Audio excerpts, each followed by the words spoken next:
Hello students, स्वागत है आपका मेरे यूट्यूब चैनल में। आज मैं आपके लिए लेकर चलता हूँ रेलवे स्पेशल। रेलवे स्पेशल की क्लास है। जो व्यक्ति रेलवे की तैयारी कर रहे हैं, वास्तविक रेलवे की तैयारी कर रहे हैं, वास्तव में रेलवे में जॉब चाहते हैं, उनके लिए ये वीडियो बहुत इम्पोर्टेंट है। तो ये रेलवे स्पेशल है ये बैच। तो चलिए हम आपके लिए लेकर चलते हैं। और जिन लोगों ने अभी तक सब्सक्राइब नहीं किया है वो प्लीज़ सब्सक्राइब कर लें, क्योंकि मैं स्पेशल रेलवे की तैयारी कराता हूँ। तो चलिए, पहला क्वेश्चन है, महात्मा गांधी ने सत्याग्रह क्रियाविधि सबसे पहले कहाँ प्रयुक्त की थी? तो इसका राइट आंसर क्या हो जाएगा? चंपारण। चलिए इसके बारे में पढ़ लेते हैं। गांधी ने दक्षिण अफ्रीका में सत्याग्रह अहिंसा की अपने आजमाए हुए अस्त्र का भारत में पहला प्रयोग चंपारण की धरती पर ही किया। यहीं उन्होंने यह भी तय किया कि वे आगे से केवल एक कपड़े पर ही गुजर बसर करेंगे। इसी आंदोलन के बाद उन्हें महात्मा गांधी की उपाधि से विभूषित किया गया था। तो कौन सी उपाधि दी गई थी? महात्मा की उपाधि। किस आंदोलन की बात है? चंपारण की। चलिए नेक्स्ट क्वेश्चन की तरफ चलते हैं। हमारा अगला प्रश्न है, अंग्रेज पुलिस अफसर कैप्टन सैंडर्स किसके द्वारा गोली से मारा गया था? सैंडर्स को गोली किसने चलाई थी? तो इसका राइट आंसर क्या हो जाएगा? भगत सिंह। चलिए इनके बारे में पढ़ लेते हैं। भगत सिंह पर कई किताब लिखने वाले जेएनयू के पूर्व प्रोफेसर चमन लाल वर्मा ने बताया कि सैंडर्स पर सबसे पहले गोली राजगुरु ने चलाई थी। उसके बाद भगत सिंह ने सैंडर्स पर गोली चलाई थी। तो अगर पहले ऑप्शन में राजगुरु आता है तो राजगुरु टिक करेंगे, और राजगुरु नहीं है तो भगत सिंह को टिक करेंगे। तो सैंडर्स की हत्या के बाद दोनों लाहौर से निकल गए थे। चलिए नेक्स्ट क्वेश्चन देखते हैं। हमारा अगला प्रश्न है, जय हिंद का नारा किसने दिया था? तो इसका राइट आंसर क्या हो जाएगा? सुभाष चंद्र बोस ने। चलिए नेक्स्ट क्वेश्चन देखते हैं। देखिए ये प्रश्न कई बार आ चुका है पेपरों में। एसएससी 2002, आरआरबी टेक्नीशियन 2005 में, यूपीपीसीएस 2012 में आ चुका है। तो ये प्रश्न है, मतलब प्रश्न वो करा रहा हूँ जो पेपरों में आए हुए हैं, परीक्षा की दृष्टि से बहुत इम्पोर्टेंट हैं। तो चलिए ये क्वेश्चन है, एक पृथक राष्ट्र का संकल्प पाकिस्तान प्रस्ताव स्वीकार किया था। तो कब स्वीकार किया था?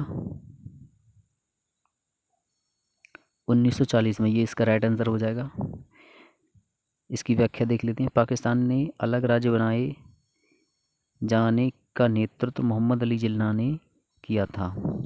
मोहम्मद अली जिन्ना, आगा खां व सलीमुल्लाह इत्यादि ने मुस्लिम लीग के निर्माण में अपना योगदान दिया था। चलिए नेक्स्ट देखते हैं। वर्ष 1947 के बाद निम्नलिखित में से किस राज्य को भारत संघ सैनिक कार्रवाई द्वारा बलपूर्वक मिलाया गया था? तो कौन सा राज्य था वो? तो इसका राइट आंसर हो जाएगा हैदराबाद।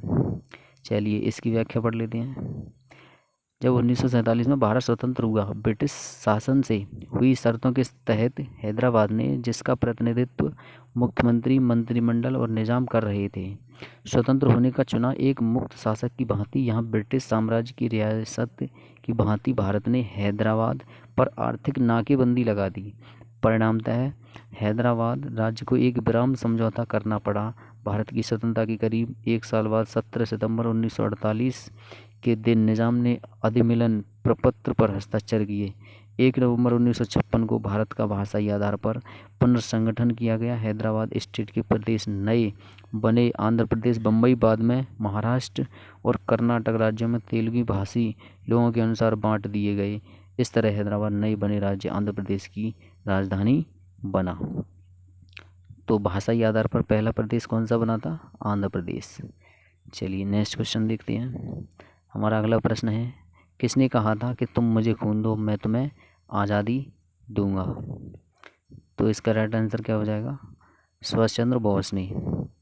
पूर्वी एशिया में नेताजी ने अनेक भाषण देकर वहाँ के स्थायी भारतीय लोगों से आज़ाद हिंद फौज में भर्ती होने और उसे आर्थिक मदद होने देने का आह्वान किया। उन्होंने अपने आह्वान में यह संदेश भी दिया, तुम मुझे खून दो और मैं तुम्हें आज़ादी दूंगा। तो चलिए नेक्स्ट देखते हैं।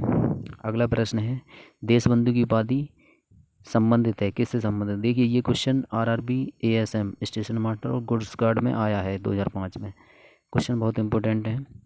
तो देशबंधु की उपाधि किसको दी थी? चित्तरंजन दास के लिए, जिन्हें CR दास भी बोलते हैं। तो देशबंधु चित्तरंजन दास 1870 से 1925 ईस्वी सुप्रसिद्ध भारतीय नेता, राजनीतिक वकील, कवि, पत्रकार तथा भारतीय स्वतंत्रता आंदोलन के प्रमुख नेता थे। उन्हें कई बार बड़े स्वतंत्रता सेनानियों ने मुकदमे भी लड़े थे। चलिए नेक्स्ट देखते हैं। कांग्रेस का 1929 का अधिवेशन, जिसमें पूर्ण स्वराज का लक्ष्य घोषित किया गया था, कहाँ पर हुआ था? मतलब पूर्ण स्वराज की मांग कहाँ पर की गई थी? तो इसका राइट आंसर क्या हो जाएगा? लाहौर में। कांग्रेस पार्टी 1929 के लाहौर अधिवेशन में पंडित जवाहरलाल नेहरू की अध्यक्षता में पूर्ण स्वराज का प्रस्ताव पारित किया गया था। नेक्स्ट देखते हैं। कांग्रेस ने भारत छोड़ो आंदोलन का प्रस्ताव किस वर्ष पारित किया?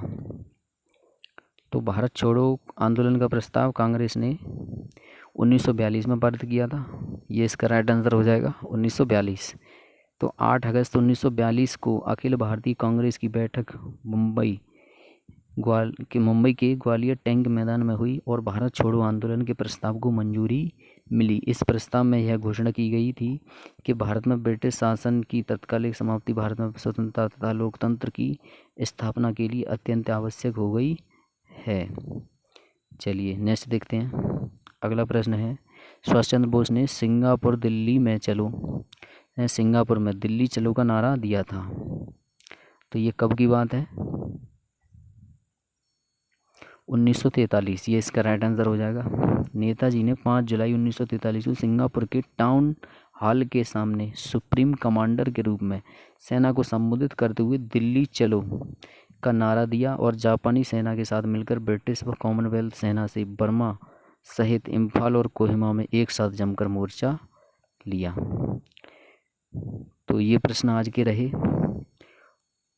और भी बहुत इम्पोर्टेंट क्वेश्चन मैं करा दूंगा आपके लिए। कृपया मेरे चैनल को आप सब्सक्राइब कर लें और कमेंट करके बताएं क्या ये क्वेश्चन आपके लिए अच्छे लगे। और ये वही क्वेश्चन है जो रेलवे में आएंगे, और वास्तविक जो रेलवे की तैयारी कर रहे हैं वो कृपया मेरी वीडियो को लगातार देखते रहें। और भी वीडियो कई बना चुका हूँ मैं पहले, कृपया सभी को देख लें। तो आपके लिए पेपर में ये बहुत हेल्प करेंगे ये क्वेश्चन। चलिए थैंक यू दोस्तों, बाय बाय।